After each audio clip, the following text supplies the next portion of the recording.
ఈ రోజు నుండి శ్రీ రామకృష్ణుల యొక్క జీవిత చరిత్రను ప్రారంభించబోతున్నాం. అయితే క్లుప్తంగా స్పష్టంగా అందరి హృదయాల్లో కూడా ఆయన యొక్క చరితామృతం అంతా కూడా హృదయంలో నిండిపోయేలాగా ఎప్పటికప్పుడు క్లుప్తంగా ఎవరికైనా ఎప్పుడైనా మనం సందర్భోచితంగా చెప్పాలని అనిపించినా కూడా చెప్పాలని అనుకునేలాగా జీవిత చరిత్రని మనం తెలుసుకుంటూ ముందుకు వెళ్దాం. రామకృష్ణులు 18వ శతాబ్దానికి చెందినవారు. వారు 1836 సంవత్సరం 8 ఫిబ్రవరిలో భారతదేశంలోని పశ్చిమ బెంగాల్లో హుగ్లీ జిల్లాలో కామర్పకూర్ అనేటటువంటి గ్రామంలో జన్మించడం జరిగింది. అయితే రామకృష్ణుల్ని ఒక గురువుగా కాకుండా అవతార పురుషులుగా చూసేటటువంటి ఒక సంప్రదాయం మనకుంది. ఎందుకంటే మహాత్ములకి మించి వారి జీవనం కూడా కొనసాగుతుంది. వారు అనేకమైనటువంటి సాధనల్ని దాటుకుంటూ వెళ్ళి భక్తిలో భావపారవస్య స్థితిని దాటుకుంటూ వెళ్ళి జ్ఞానాన్ని పొంది తద్వారా నరేంద్రుడికి భగవత్ అనుభూతిని తెలియచేసి ఇంకా అనేక మంది శిష్యులను ఆయన తయారు చేసి ఒక అవతార పురుషుడుగా రామకృష్ణుల యొక్క పేరు భారతీయులకి తెలియదు అంటే అది అతిశయోక్తి కాదు. ప్రతి ఒక్కరికి కూడా రామకృష్ణ పరమహంస, శారదామాత, వివేకానందుల యొక్క అందరి హృదయాల్లో వారికి ఉన్నటువంటి స్థానమే వేరు. కానీ అందరికీ జీవిత చరిత్ర తెలిసేటటువంటి అవకాశం తక్కువ ఉంటుంది. మనకు ఒక మఠం ఉంది కాబట్టి వారి యొక్క జీవిత చరిత్రని ఇక్కడికి వస్తున్నాం కాబట్టి ఎంతో కొంత తెలుసుకోవడం మంచిది. రేపు మన పిల్లలకి చెప్పుకోవాలనుకున్నా, కుటుంబ సభ్యులకి ఎప్పుడైనా చెప్పుకోవాలనిపించినా కూడా ఇటువంటివి విన్నప్పుడు గుర్తుపెట్టుకుని 4 విషయాలు మనం ఇతరులతో పంచుకుంటే అదొక మంచి అనుభూతిగా మిగులుతుంది. శ్రీ రామకృష్ణులు 1836 సంవత్సరంలో జన్మించడం జరిగింది. ఈ పుస్తక రచయిత శారదానంద, పూజ్యశ్రీ శారదానంద, వారు కూడా రామకృష్ణుల యొక్క భక్తులు, శిష్యులు. అయితే ఆయన జీవిత సారాన్ని మొత్తం రాయాలని సంకల్పం చేసినప్పుడు ఆయన భావాల్ని ఇంచుమించుగా అంతా సేకరించడం జరిగింది. ఏవో కొన్ని అంశుధీరంత మన రామకృష్ణ పరమహంస యొక్క తండ్రి, తల్లి జీవిత చరిత్రలో వాళ్ళ జీవన వృత్తాంతం కూడా ఇందులో భద్రపరచడం జరిగింది.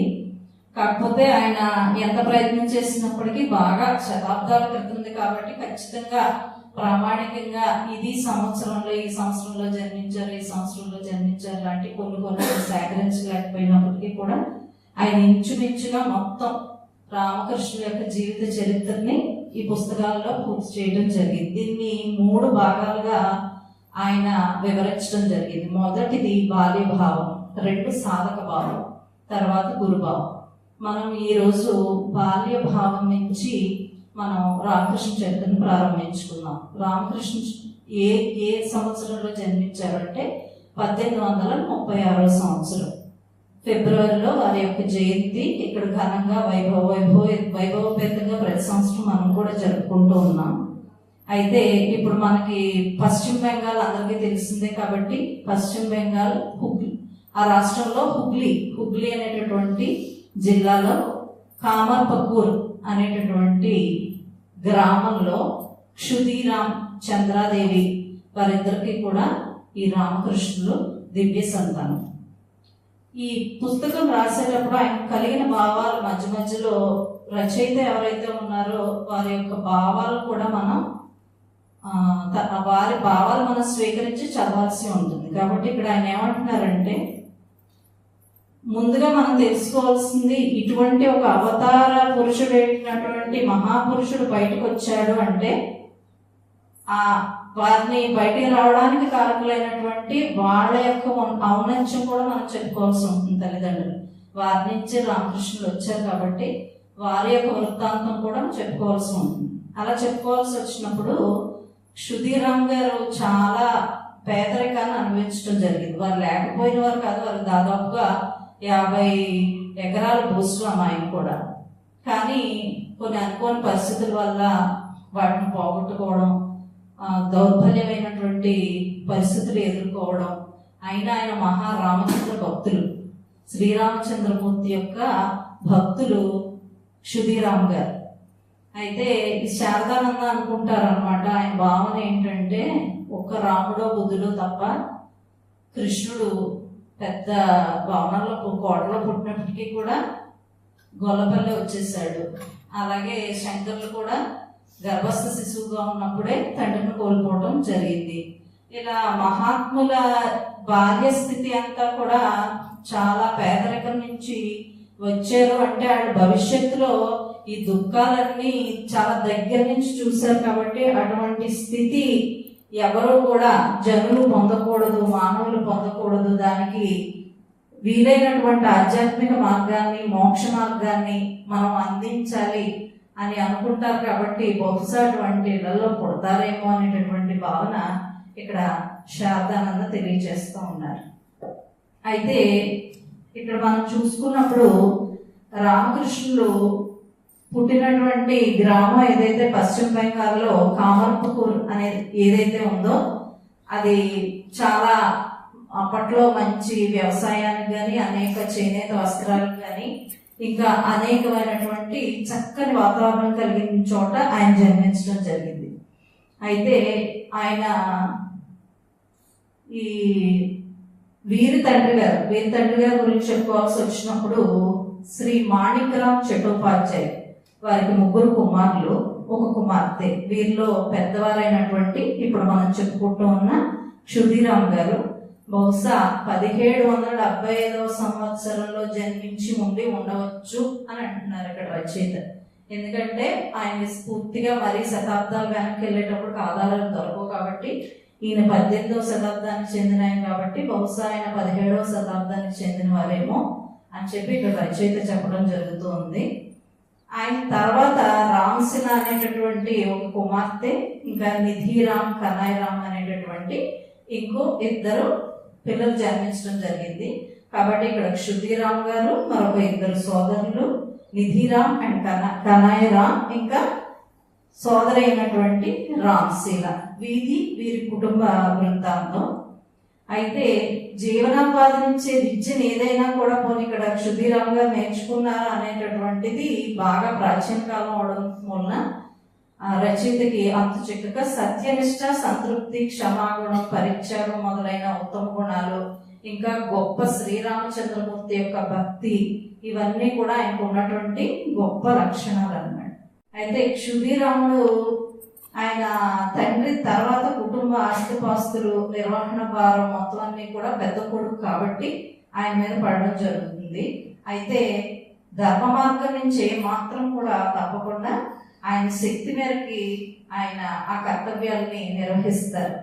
అయితే కొంతకాలం క్రితం ఆయనకు వివాహం అవుతుంది. కానీ చిన్న వయసులోనే భార్య మరణించడం, తర్వాత ఇంకో 25 సంవత్సరాల వయసులో మళ్ళీ ఆయన పునర్వివాహం చేసుకోవడం జరుగుతుంది.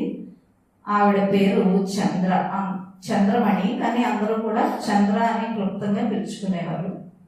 ఆమె పుట్టిల్లు సరాటి, మాయాపూర్. మీకు తెలిసే ఉంటుంది మాయాపూర్ పశ్చిమ బెంగాల్. అది మాయాపూర్ ఆవిడ యొక్క స్వగ్రామం. అంటే చంద్రాదేవి అంటే రామకృష్ణుల పరమహంస యొక్క తల్లి గారైనటువంటి చంద్రాదేవి గారి గ్రామం సరాటి, మాయాపూర్. అలాగే చూపులకి అందంగా కనిపించేటటువంటి చంద్రాదేవి అమాయకురాలు. దేవుడంటే, బ్రాహ్మణులంటే ఆవిడకి పరమ భక్తి, ధార్మిక విశ్వాసం, ప్రేమ, ఇవన్నీ ఆవిడ యొక్క విశేషమైనటువంటి లక్షణాలు. ఒక మహాత్ముడు బయటకు వస్తున్నాడు అంటే అత్యున్నతమైన తల్లిదండ్రులు గర్భవసం అయితేనే వాళ్ళు అలా వస్తారు. కాబట్టి వాళ్ళ గురించి కూడా మనం తెలుసుకోవాల్సిన అవసరం ఎంతైనా ఉంటుంది. ఈవిడ కూడా ఇంచుమించుగా 17వ శతాబ్దానికి చెంది ఉండవచ్చు అని చెప్తా ఉన్నారు. ఆ 17వ శతాబ్దంలో వారి వివాహం జరిగినప్పుడు ఆవిడకి 8 ఏళ్ళు. ఆమె మొదటి కుమారుడు రామ్ కుమార్ 1805లో పుట్టి ఉండవచ్చు అని చెప్తున్నారు. తర్వాత వారికి కాత్యాయని అనే కుమార్తె కలిగింది. తర్వాత ధర్మ మార్గం నుండి వైదొలగకుండా సంసారాన్ని నడపడం ఎంత కష్టమో వారికి పోను తెలుస్తుందండి. ఎందుకంటే ఆయనకి కాత్యాయని పుట్టిన కొంతకాలంలోనే అతను ఒక అగ్ని పరీక్షని ఎదుర్కోవాల్సి వస్తుంది అన్నమాట. అదేంటంటే ఆ ఊరి గ్రామ జమీందార్ రామానందరాయ్ అనేటటువంటి ఒక వ్యక్తి ఉంటాడు. అతను పరమ దుర్మార్గుడు అన్నమాట. అతడు వేరే గ్రామస్తులు ఒకటి మీద ఎవరైనా ఏదైనా ఏదో కారణంగా అతని కోపం వస్తే కనుక అతనిపై తప్పుడు సాక్ష్యాలు చెప్పించి సాక్ష్యంలో గెలవడానికి ఆ కీర్తి ప్రతిష్టలు ఉన్న సాక్షి అవసరం వచ్చి తమ పక్షంలో తప్పుడు సాక్ష్యం ఇవ్వమని ఈ క్షుదిరామ్ని అడుగుతాడు. అసలే ఈయన పరమధర్మపరాయణుడు. తప్పుడు సాక్షి చెప్పండి ఆయనలో ఒప్పుకుంటాడు. ధర్మపరాయణుడు అటువంటి పనులు చేయరు కదా. కానీ చెయ్యకపోతే ఇతను దుర్మార్గుడు, పగబట్టేస్తాడు. అదొక అగ్ని పరీక్షలా తయారైంది. భయము, జంకు, న్యాయం తన పక్షాన ఉన్నా కూడా అతను ఏనాడు ఎవ్వరికీ వ్యతిరేకంగా కూడా న్యాయస్థానానికి వెళ్ళలేదు. కాబట్టి జమీందార్ కోరిక అతనికి విషమ సమస్యగా తయారైంది. తప్పుడు సాక్ష్యం చెప్పకపోతే జమీందార్ బాగుపడతాడు. అది అతనికి బాగా తెలుసు. పూట సాక్ష్యం ఇవ్వడానికి అతను ససేమిరా నిరాకరించాడు. అలాంటి ఒక సందర్భంలో తప్పనిసరి పరిస్థితిలో ఆయన కూడా ఇక్కడ అదే జరిగింది, చెప్పాల్సిన పరిస్థితి వచ్చింది. జమీందార్ క్షుదిరామ్ మీద న్యాయస్థానంలో ఒక తప్పుడు వ్యాజ్యాన్ని బనాయించి గెలిచేశాడు. ఫలితంగా ఏమైందంటే తాతతండ్రుల నుంచి సంక్రమించినటువంటి క్షుదిరామ్ యావదాస్తి వేలల్లో జమీందారు కైవసం అయిపోయింది. 50 ఎకరాల ఆస్తి కూడా ఆ దుర్మార్గుడైనటువంటి ఆ జమీందార్ ద్వారా మొత్తం ఆస్తి అంతా కూడా అతను కాచేయడం జరుగుతుంది. ఫలితంగా వేరే గ్రామంలో క్షుదిరామ్కి ఎక్కడా కూడా ఇంకా ఎక్కడా చెల్లిగా కూడా మిగలలేదు. గ్రామస్తులంతా మహానుభావుడికి వాటిల్లినటువంటి కష్టానికి కన్నీరు కార్చారు తప్ప ఆ జమీందారు మీద భయంతో ఏ రకంగా కూడా సహాయం చేయడానికి ఎవరు కూడా సాహసించలేకపోయారు. 40 ఏళ్ల వయసులో క్షుదిరామ్ ఒక్క క్షణంలో సర్వస్వాన్ని కోల్పోయాడు. తాత తల్లిదండ్రుల నుండి సంక్రమించినటువంటి ఆస్తి మొత్తం కూడా పెనుగాలి తాకిడికి చెరిగిపోయిన మొగ్గు తునక మాదిరి హఠాత్తుగా మాయమైపోయింది. అయితే కామర్పూర్లో సుఖలాల్ గోస్వామి గురించి ఇంతకుముందు మనమే చెప్పుకున్నాం. అతడు క్షుదిరామ్ సన్నిహితులైనటువంటి చిరకాల మిత్రుడు. ఇద్దరు ఒకే స్వభావం కలవారు. చక్కని స్నేహితుడి యొక్క ఆదరణ ఇక్కడ క్షుదిరామ్ గారికి దొరకడం జరిగింది. తన మిత్రుడికి వాటిల్లినటువంటి ఆ ఆపద అతన్ని ఎంతో కలిచివేసింది. తనకి చెందిన కొన్ని చావిళ్లలో అతను వెంటనే ఖాళీ చేయించి కామర్పూర్కు వచ్చి అక్కడ ఉండాల్సిందిగా, చావిడిలో ఉండాల్సిందిగా క్షుదిరామ్ గారిని ఆహ్వానించడం జరుగుతుంది. తుఫాన్లో తీరం చేత చందమవుతుంది క్షుదిరామ్ పరిస్థితి. ఆ ఆహ్వానాన్ని దైవలీలగా ఎంచి ఆనందంగా అంగీకరించాడు. అతని హృదయం కృతజ్ఞతతో నిండిపోయింది. కామర్పూర్ నుండి ఇక్కడికి వేరే గ్రామం వలస వచ్చి ఆయన ఇచ్చినటువంటి ఆశ్రయాన్ని స్వీకరించి అక్కడ నివసించడం జరుగుతుంది. తన మిత్రుడిని అమితంగా ప్రేమిస్తూ ఉన్నటువంటి సుఖలాల్ కూడా మిత్రుడి రాకతో ఎంతో ఆనందిస్తాడు. అతడి కుటుంబ నిర్వహణ మొత్తం భీమా 10 చట్కాల భూమిని క్షుదిరామ్కి శాశ్వతంగా దారాదత్తం చేశాడు. 10 ఏళ్ల రామ్ కుమార్ని చెల్లెలైనటువంటి 4 ఏళ్ల కాత్యాన్ని వెంట పెట్టుకుని భార్యతో సహా క్షుదిరామ్ కామర్పూర్కు వచ్చి పూరింట్లో నివసించడానికి సిద్ధపడినప్పుడు వాళ్ళ బాధ వర్ణనాతీతంగా ఉంటుంది. మొదటి నుంచి కూడా మరి ఎంతో ధనవంతులుగా జీవించి ఒక్కసారిగా ఎవరో ఏర్పాటు చేసినటువంటి ఆవాసంలో నివసించడం అంటే ఓ రకంగా ఎవరికైనా చాలా బాధాకరమైన విషయం. కానీ దాన్ని ఆయన భక్తిపరాయణుడు కాబట్టి, ధర్మపరాయణుడు కాబట్టి ఆ సందర్భాన్ని, ఆ పరిస్థితుల్ని ఆయన దిగమింగుకొని దానికి ఆ జీవనాన్ని కొనసాగించడానికి సిద్ధపడతారు. కష్టము, విపత్తు వాటిల్లినప్పుడే మనిషి ఈ లోకం యొక్క అనిత్యత్వాన్ని, నిరర్ధకతను చక్కగా గ్రహిస్తాడు. ఎవరికైనా అంతే కదా. జీవితం ఎప్పుడు సాఫీగా జరిగినంతకాలం మనకి ఏం తెలియదు. కష్ట సుఖాలు వచ్చినప్పుడు మాత్రం మన చుట్టూ ఉన్న వాళ్ళు మనకి ఎంతవరకు ఉంటారు అనేది, మన మానసిక స్థితి ఎలా ఉండాలి అనేది మనం అక్కడే నిలబడడం జరుగుతుంది. అదే పరిస్థితి క్షుదిరామ్ కూడా ఎదురైంది. క్షుదిరామ్ వైరాగ్యంతో నిండిపోవడంలో ఆశ్చర్యం ఉంటుంది. అనుకోకుండా, అడగకుండానే ఇంకా తనకి నిలువనీళ్ళు లభించడం జ్ఞాపకం వచ్చినప్పుడు మాత్రం ఒక ఇంత ఊరట పొందాడు. అటువంటి పరిస్థితి వచ్చినప్పటికీ కూడా అతని హృదయం భగవంతుడి పట్ల అపారమైనటువంటి భక్తితో పొంగి పొరలిందని చెప్పే పని లేదు. కనుక శ్రీ రామచంద్రుడికి పరిపూర్ణంగా ఆత్మసమర్పణం చేసుకుని ప్రాపంచిక సుఖ సంపదల పట్ల ఉదాసీనుడై అతడు ఇప్పుడు భగవంతుని పూజ సేవాదుల్లో నిరతుడై కాలాన్ని గడపసాగాడంటే దాంట్లో ఆశ్చర్యం ఏముంటుంది? ఎలాగో భక్తిపరాయణుడు తృప్తిగా జీవించే స్వభావం కలవాడు కాబట్టి రామచంద్రుడిని పూజించుకుంటూ ఉన్నదాంట్లో అలా బతకడం ప్రారంభించాడు. అప్పటి నుండి అతడు సంసారంలో ఉంటున్నప్పటికీ కూడా ప్రాచీన కాలం నాటి వానప్రస్థుడిలాగా అనాసక్తితో అంటే వైరాగ్య భావనతో ఆయన జీవనం కొనసాగిస్తూ ఉన్నాడు. అయితే అక్కడి నుంచి జీవనం రకరకాలుగా మలుపు తిరగడం మొదలు పెడుతుంది. ఒకరోజు అనుకోని విచిత్రమైనటువంటి పరిస్థితిని క్షుదీరామ్ ఎదురవుతుంది అతని జీవనంలో. అదేంటంటే మైదాన ప్రాంతంలో ఆయన ఆ పొలాల గట్ల మధ్య చలిస్తూ ఉంటారు. అలా మెల్లగా చల్లగాలికి నిద్ర పట్టేస్తుంది. నిద్రలో ఆయనకు ఒక అద్భుతమైనటువంటి స్వప్నం తారసపడుతుంది. అదేంటంటే ఆ కళలో ఒక పచ్చని మేనిచాయితో బాల శ్రీరామచంద్రుడు తన ఎదుట నిలబడి ఒక ప్రత్యేక స్థానాన్ని చూపించి చాలా కాలం నుండి నిరాహారినై నిర్లక్షితుడినై నేను ఇక్కడ పడి ఉన్నాను, నన్ను నీ ఇంటికి తీసుకెళ్తావా, నీ సేవలను అందుకోవాలని నాకు కోరికగా ఉంది అని రామచంద్రుడు కల్లో అడగడం జరుగుతుంది. పదే పదే ఆ దివ్య బాలమూర్తి ప్రణామం చేస్తూ ఆయన స్వామితో ఇలా అన్నాడు, ప్రభు నేను కటిక దరిద్రుని, భక్తహీనుని, ఎటువంటి పరిస్థితిలో ఉన్నానంటే కనీసం నాకే సరైన ఆహారం లేనటువంటి స్థితిలో నేనున్నాను. నువ్వేమో నన్ను ఇంటికి తీసుకెళ్ళి సేవ చేయమని అడుగుతున్నావు. మా ఇంట్లో నీకు తగిన రీతిలో సేవ లభించడం అలా ఉంచి అసలు నేను తినడానికే ఎటువంటి పరిస్థితి లేదు. కాబట్టి నేను తీరా ఇంటికి వెళ్ళిన తర్వాత సేవ చేసుకోకపోతే అదొక అపరాధమై నేను మళ్ళీ నరకానికి పోవాల్సి వస్తుంది కదా అని అడుగుతాడు. ఎందుకు ఇటువంటి విచిత్రమైన కోరిక అడుగుతున్నావు? నా స్థితి నీకు తెలియదు కాదు కదా, తెలిసి కూడా ఎందుకు ఇలా ప్రశ్నిస్తున్నావు అని అడుగుతాడు. అప్పుడు ఆ బాల రామచంద్రుడు చెప్తాడు అనమాట, అతడి పట్ల మరింత ప్రసన్నుడై అతన్ని అనునయిస్తూ, ఏం నువ్వు బాధపడాల్సిన అవసరం లేదు, నీ సేవలో ఏదైనా లోటుపాట్లు ఉంటే అవి నేను గ్రహించను, అవి కూడా నేను పట్టించుకోను, నన్ను నీతో తీసుకెళ్ళు అని చెప్పి మళ్ళీ మళ్ళీ బతిమాలుకుంటాడు. అయాచితంగా తనకి ఇలా లభించిన భగవదనుగ్రహాన్ని సంపాదించుకోలేక భావపారవశ్యుడై క్షుదీరామ్ అశ్రుపూరితుడైపోతాడు. అంతటితో కళ చెదిరిపోయి అతడు మేల్కొంటాడు. ఆశ్చర్యం వేస్తుంది అన్నమాట.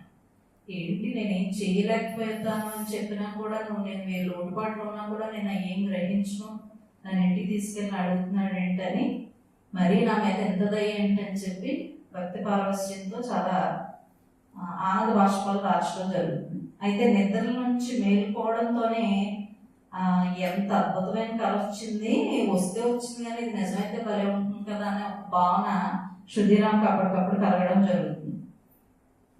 అంతలోనే వెంటనే అలా నిద్రలో ఎలాగ పొలాలు కట్టునే ఉన్నారు కాబట్టి ఆ పరిచయం కేసు అలా చూసేటప్పటికి అక్కడ విచిత్రమైనటువంటి పరిస్థితి చూడడం జరుగుతుంది. అక్కడ ఏంటంటే ఒక అందమైన సాలగ్రామ శిల, ఆ శిలని రక్షిస్తా ఒక త్రాచుపాము పడగ వెప్పి ఉండడం రెండు ఆయనకు కనిపిస్తాయి. అంటే సాలగ్రామ శిల అంటే ఇక్కడ రామచంద్రమూర్తి, అక్కడ ఆ త్రాచుపాము దాన్ని కాపాడుకుంటా అక్కడ ఉండడం ఈయన గమనిస్తారన్నమాట. దగ్గరికి వెళ్ళి అలా ఏదైనా సరే చూద్దాం, ఏం జరుగుతుందో చూద్దాం, బహుశా శ్రీ రామచంద్రమూర్తి అయ్యి ఉండొచ్చేమో, ఇప్పుడే కదా స్వప్నం వచ్చింది అని చెప్పి మెల్లగా దగ్గరికి వెళ్ళి చూసే ప్రయత్నం చేస్తారు. ఆయన ఎప్పుడైతే చూడడానికి దగ్గరికి వెళ్తారో వెంటనే పాము అదృశ్యం అయిపోవడం జరుగుతుంది. సాలగ్రామ శిల పాము వదిలేసి వెళ్ళిపోతుంది. సాలగ్రామ శిల ఏమో ఆ పాము ఒక కలుగు ఏదైతే ఉందో అక్కడ అది వదిలేసి పాము పారిపోతుంది. వెళ్ళిపోగానే ఆయన కళ నిజం అవడంతో ఇంకా ఆయన ఆనందం తట్టుకోలేకపోతారు. అతని హృదయం మహదానంతో నిండిపోయింది. తనకు భగవదాజ్ఞ అయ్యింది అనే నమ్మకంతో పాము భయం తొలగిపోయి అసలు పాము అనే భావనే లేదు. ఎందుకంటే రామచంద్రుడే వచ్చిన తర్వాత ఇంక చిన్నట్ల గురించి ఆయనకి భావన ఉండదు కాబట్టి ఇంక పాము మీద భయం కూడా లేకుండా జయ రఘువీర్ జయ రఘువీర్ అనే ఆనందంతో జయ జయ ధ్వానాలు చేస్తారు.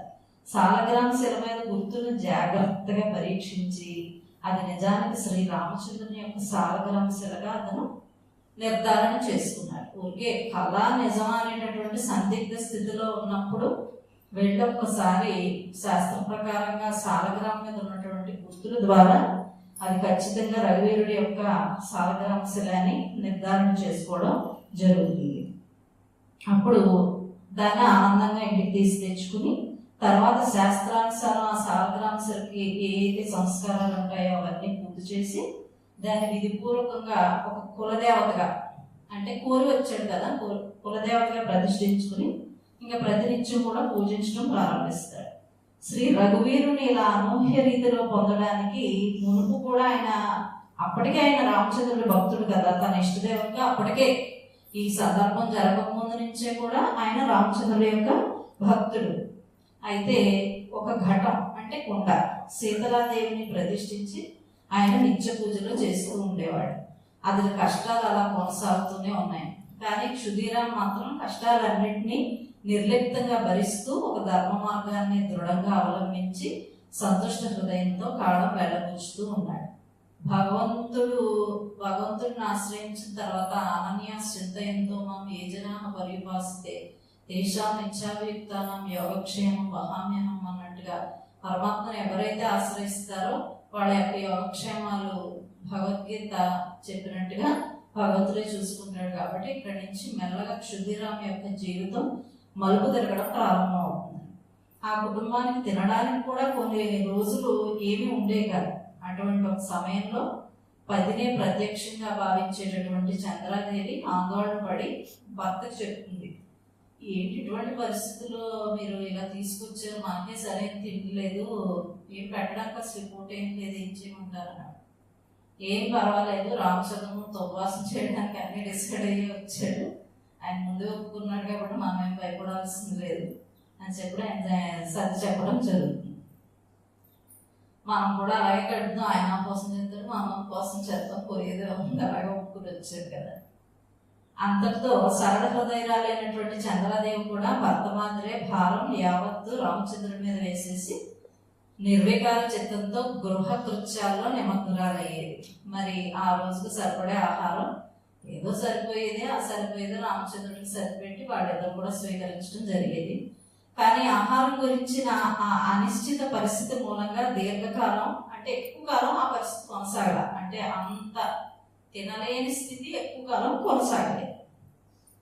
మిత్రుడు సుగలాల గోస్వామి లక్ష్మీ జల అనేటటువంటి ఒక ప్రదేశంలో కానుకగా ఇచ్చినటువంటి ఒక 10 చక్రాల పొలం శ్రీ రామచంద్రుడి కృపతో సమృద్ధిగా పండసాగింది. ఏదైతే ఏదో ఖాళీగా ఉంటున్నాడు, పాపం ఏదో చావుడిచ్చాం అలా పడుంటున్నాడు, ఏదైనా పొలం ఇస్తే చేసుకుంటాడు అని కొంత పొలాన్ని క్షుదీరాంకి ఇవ్వడం జరిగింది.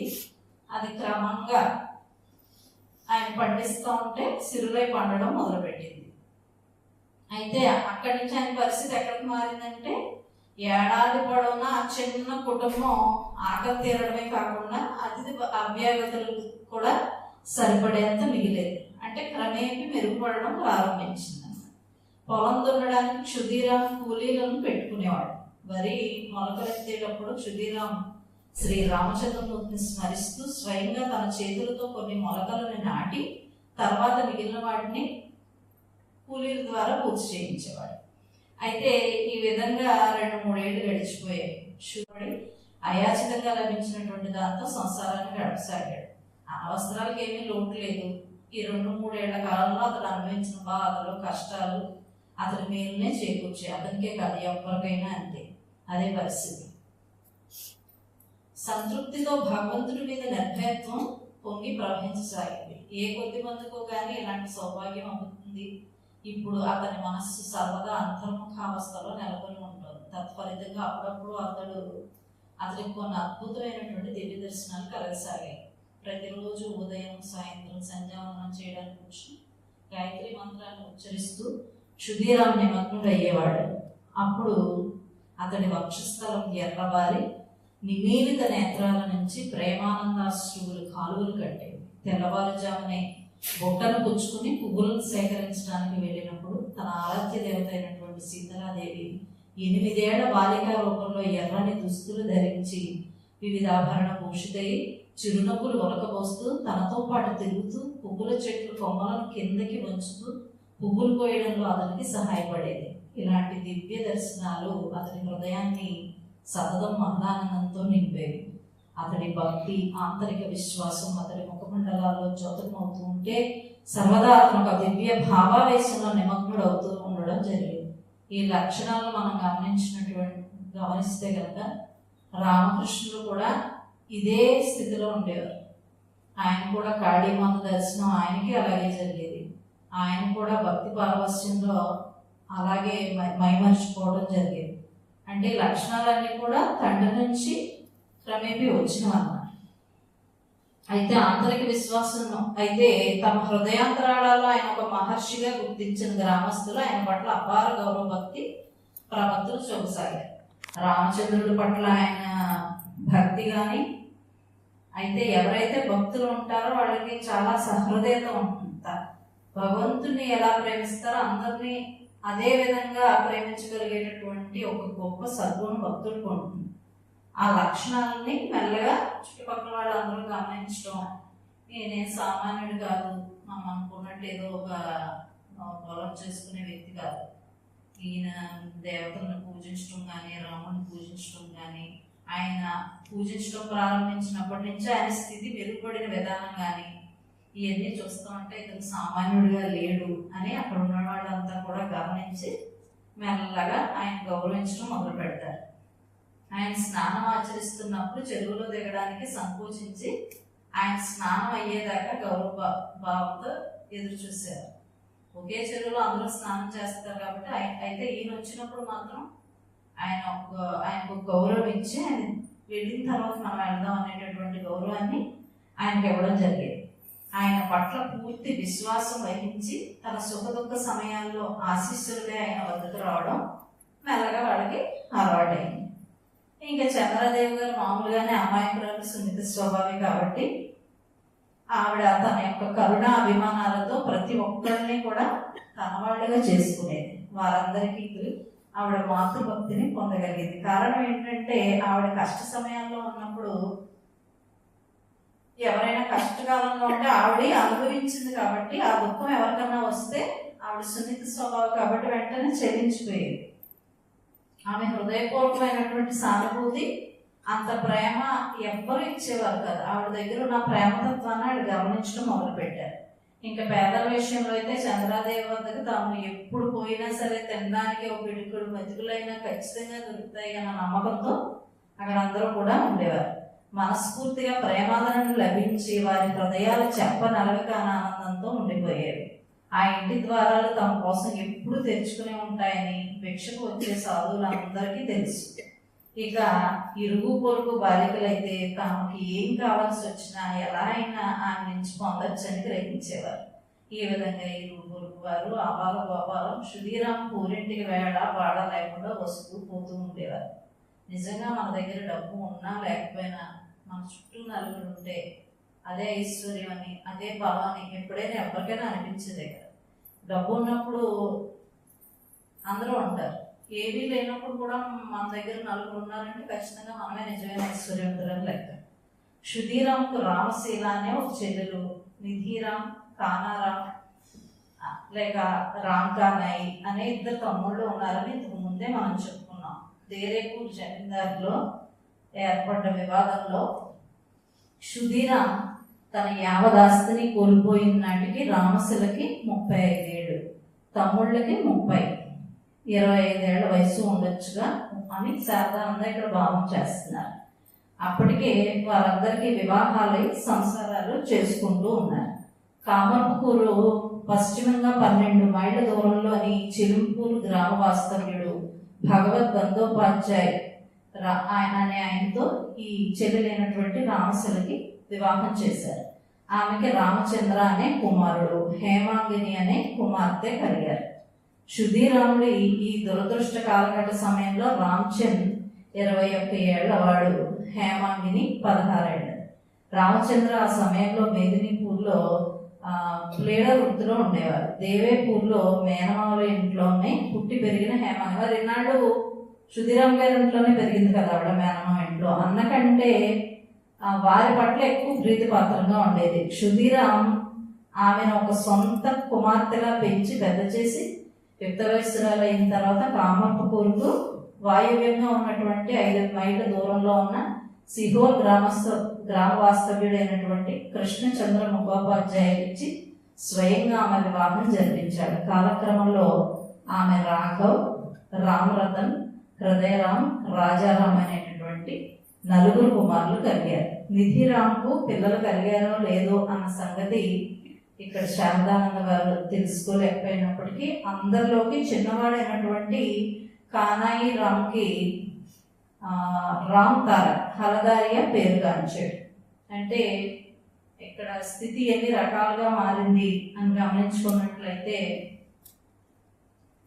సుధీరామ్ గారు అన్నీ ఉన్న స్థితి నుండి ఒక్కసారే వైకుంఠపాడిలోని పాము ఖర్చిన రీతిగా నేలపాలైపోయినటువంటి స్థితికి వచ్చి మళ్ళీ భగవదాశ్రయాన్ని పొంది మళ్ళీ క్రమేపీ మంచి స్థితికి వెళ్ళడం, ఎంతో దయనీయమైనటువంటి స్థితి నుంచి బయటపడి తన చెల్లెలికి పెళ్లి చేయడం, ఈ రకంగా మెల్లగా గట్టెక్కడం వరకు ఇంతవరకు రామకృష్ణుల యొక్క చరిత్రలో వారి చెల్లెల వివాహం వరకు ఈరోజు మనం తెలుసుకున్నాం. అలాగే వచ్చే వారంలో మిగిలిన తమ్ముళ్ళు, తర్వాత రామకృష్ణుల ఆవిర్భావం, అక్కడి నుంచి కొనసాగిద్దాం.